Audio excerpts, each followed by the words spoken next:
Bismillah, alhamdulillah, wassalatu wassalamu ala rasulillah. Treguam në bisedën e kaluar se Banu Israilit me krye pejgamberin e Allahut, Musa alayhi salam, dolën nga Egjipti në errësirën e natës, të mbuluar nga mirësia e Allahut subhanahu wa taala. Siç na bëhet e ditur në Kur'anin e famadh, ushtarët e Firaunit e nuhasin drejtinë e Banu Israilve edhe më njëherë ja dërgojnë lajmin mbretit tyre, Firaunit, i cili gjendoset.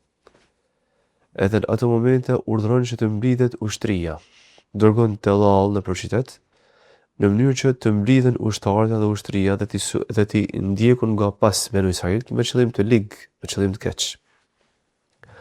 Allahu i lartësuar na përshkruan këtë fakt në surën Shuara, kur thot فأرسل فرعون في المدائن حاشرين. Në ato momente Firauni dërgoi tellall nëpër qytet.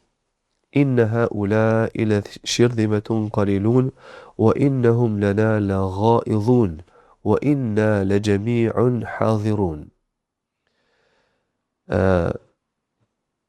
Dërgon tellall nëpër qytet, edhe në mënyrë që të lajmërojnë ushtrinë, madje i trimron ushtarët duke thënë se Banu Israilit janë pak në numër, prandaj nuk mund të na bëjnë ballë. Për më tepër, Allahu i lartësuar na tregon se Firauni i drejtohet ushtarëve duke thënë se në këtë mënyrë, me këtë largim na kanë provokuar, por ushtria jonë është gjithmonë e gatshme për pabesi të tilla. فأخرجناهم من جنات وعيون. Thot Allahu i lartësuar, kështu ne caktuam që ata të dalin nga trojet e tyre, caktuam që t'i lënë kopshtet e begata me lumej. Wa kunuzin wa maqamin karim, t'i lënë edhe pasuritë e tyre, t'i lënë pallatet e stolisura. Përku e lanë çdo gjë pas në mënyrë që të mobilizoheshin edhe t'i zinin Banu Israilit sa nuk ishte vonë.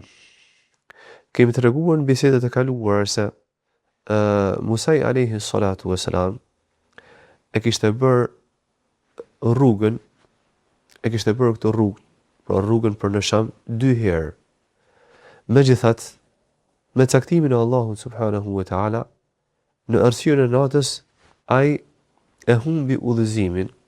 Prandaj, në vend që të shkonte nga veriu, mbasi në veri të Egjiptit është edhe pika e takimit ndërmjet dy kontinenteve, kontinentit afrikan, ku ndodhet Egjipti, dhe kontinentit aziatik. Por vazhdoi rrugën për nga lindja.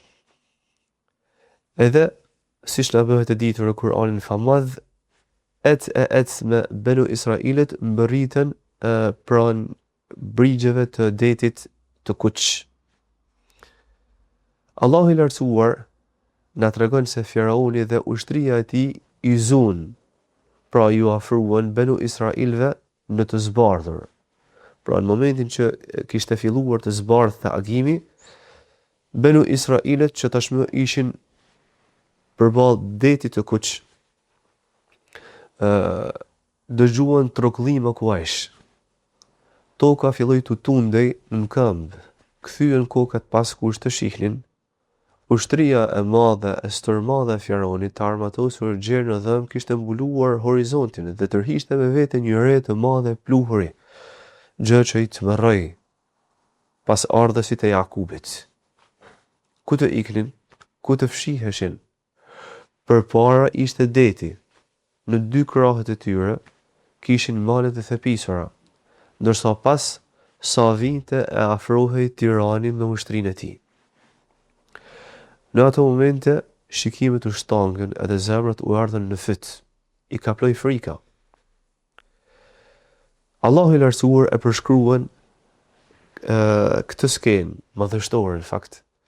Përsëri në surën Shura kur urdhëron dhe thot se Firauni fa atba'uhum mushriqin. Firauni edhe ushtria e tij i zun Musan edhe Banu Israilit në kohën e agimit. Falamma tara al-jam'ani qala ashabu Musa inna lamudrakun. Në momentin kur Banu Israilit e pan ushtrinë e stërmadhe të Firaunit, thanë, nuk kemi shpëtim, na zun, na pret e keqja. Megjithatë, Musa alayhi salatu wassalam qëndroi i fortë, qëndroi i palëkundur si shkëmbi dhe i drejtua popullit me këto fjalë. Kalla, inna ma'i rabbi sayahdin, në asnjë mënyrë. Me mua është Zoti im, ai do të më udhëzojë të dal nga kjo situatë e vështirë.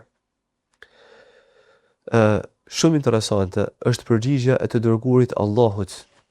Madhështore është qëndresa e tij. Në fakt, qëndresa Musait alayhi salatu wassalam ka shkaqe. Allahu subhanahu wa taala i përforcon zemrat e besimtarëve në momente të vështira. Sidomos atyre njerëzve të cilët mundohen me mish e me shpirt ta ngrejnë lart fjalën e Allahut, ta përhapin dritën e udhëzimit në mesin e njerëzisë. Allahu i lartësuar ka vendosur ligje në kozmos, ka vendosur ligje edhe për mbarvajtjen e njerëzisë. Ligje të cilat nuk ndryshojnë. Një ndër këto ligje i përmend i Madhi Zot në Kur'anin famadh kur urdhëron edhe thot se kush e ndihmon fenë e Allahut subhanahu wa taala, Allahu e ndihmon dhe e përforcon. In tansurullaha yansurkum wa yuthabbit aqdamakum. Nëse e ndihmoni Allahun, pra nëse e ndihmoni fenë e Allahut, nëse përpiqeni që të ngatnjej feja e Zotit, feja e udhëzimit, drita e besimit, Allahu i lartësuar ju ndihmon ju dhe ju bën të qëndrueshëm në momentet e vështirësive. Allahu i lartësuar është betuar në Kur'anin famadh duke thënë: "Wala yansuranna Allahu man yansuruh." Allahu pa dyshim se do ta ndihmoj atë person i cili e ndihmon fenë e Allahut. Musa ishte nga këto burra. Prandaj Allahu i lartësuar e përforcoi në momentet e vështira. Allahu e bëri të palëkundur si malet. Shumë interesante është fjala e Musait alayhi salatu wassalam. Inna ma'i rabbi sayahdin. Me të vërtetë me mua është Zoti im, do të thënë ndihma e Zotit tim. Ai do të më udhëzojë. Disa prej mufesirinëve të Kur'anit e kanë marrë këtë ajet kuranor edhe e kanë përdorur për të shpalosur madhështinë edhe peshën e rëndë të Ebu Bekrit në mbretërinë e qiejve. E si vallë, kanë bërë një krahasim. Kanë bërë krahasim ndërmjet gjendjes së vështirë në të cilën gjendej Musa edhe populli i tij, në gjendjen e vështirë që gjendej profeti sallallahu alaihi wasallam së bashku me Ebu Bekrin. Besoj të gjithë e kemi parasysh momentin e vështirë të hijretit kur profeti alaihi salatu wasalam së bashku me Ebu Bekrin radhiyallahu anhu duke ju larguar idhujtarëve futen në shpellën e Theur. Për një moment, ndërkohë që ata ishin të strehuar në shpellë, idhujtarët vinë krejt afër shpellës, në buzë të shpellës, por se nuk i shohin. Në ato momente Ebu Bekri pikëllohet edhe friksohet për profetin sallallahu alaihi wasallam. Në ato momente Allahu i lartësuar na bën me dije se profeti drejtohet duke i thënë: "La tahzan, inna Allaha ma'ana." Mos u pikëllo, sepse Allahu është me ne. Shikoni, i drejtohet Ebu Bekri duke i thënë: "Allahu është me ne." Ndërsa Musa alayhi salatu wassalam çfarë thot? Allahu është me mua. Gjë që tregon kanë bërë me dije dietarët dhe hoxhallarët se në mbretërinë e qiejve pesha e Abu Bekrit është më e madhe se sa pesha krejt Banu Israilve në kohën e Musa alayhi salatu wassalam. Edhe Allahu e di më së miri. Në ato momente Allahu subhanahu wa ta'ala ndihmoi robën e tij, ndihmoi Musa alayhi salatu wassalam dhe i shpalli këtë fjalë. Fauhayna ila Musa an idrib bi 'asaka al-bahra fanfalaqa fakana kullu firqin ka-at-tawd al-'azim. Në atë moment thot Allahu i lartësuar, ne i shpallëm Musait, godite detin me shkopin tënd. Edhe për pak kohë deti u qa. edhe anët e tij u ngritën lart sikur të ishin male të thepisur. Paramendoni mrekullinë që pan Benu Israil me sytë e tyre. Në momentet e vështira, kur rrugdalja, kur shpëtimi tashmë dukej diçka e pamundur, Allahu subhanahu wa taala i ndihmoi. E në fakt, Allahu subhanahu wa taala kështu i ndihmon besimtarët. Shpesh herë i Madhi Zot i sprovon deri në momentet e fundit që të dalë në pa, që të shpaloset burëria e burrave, trimëria e tyre, durimi i atyre që bëjnë durim, e kështu me radhë. Ama në momentet e fundit, Allahu i lartësuar u ndihmon besimtarëve. Allahu i lartësuar u ndihmon njerëzve të devotshëm.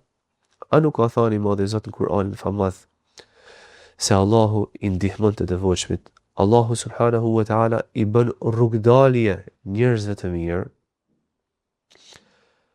Në surën Yusuf, Allahu i lartësuar na bën me dije një fakt të tillë se në momentet e vështira kur njerëzit mendojnë se nuk ka më shpëtim, Allahu subhanahu wa taala e zbret ndihmën e tij. Hatta idha stay'asa ar-rusulu wa dhannu annahum qad kudhibu ja'ahum nasruna. Allahu i lartësuar thot në momentet e vështira kur pejgamberëve u vështirësohej puna dhe mendonin se tashmë ishin të përgënjeshtruar, Allahu u zbriste ndihmën e tij.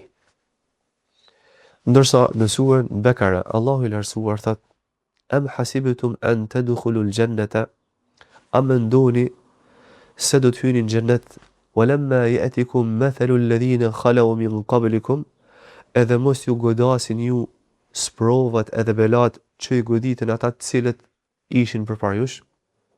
I goditi ata lufta, i goditi skamja, i goditi varfëria, e kështu me radhë. Hatta deri në ato momente të vështira, kur i dërguari dhe ata që ishin për rreth të dërguarit thanë: "Mata nasrullah", kur do të vijë ndihma e Allahut subhanahu wa taala? Në ato momente Allahu i lartësuar thot: "Ala inna nasrallahi qarib", me të vërtetë ndihma e Allahut subhanahu wa taala është afër. Pra në momentet e vështira, në momentet kur njerëzit besimtarët nganjëherë e humbin shpresën, Allahu e sjell ndihmën, Allahu e sjell fitoren. Profeti sallallahu alaihi wasallam ka thënë në hadith vërtet: "Wa anna al-faraja ma'al karbi", me të vërtetë çlirimi vjen me vështirësinë e madhe. Kështu ndodhi me Musain alayhi salatu wassalam. Kështu ndodh me pejgambert e Allahut, kështu ndodh edhe me besimtarët, ata cilët i pasojnë me përpikmëri udhëzimet e pejgamberëve të Madhit Zot.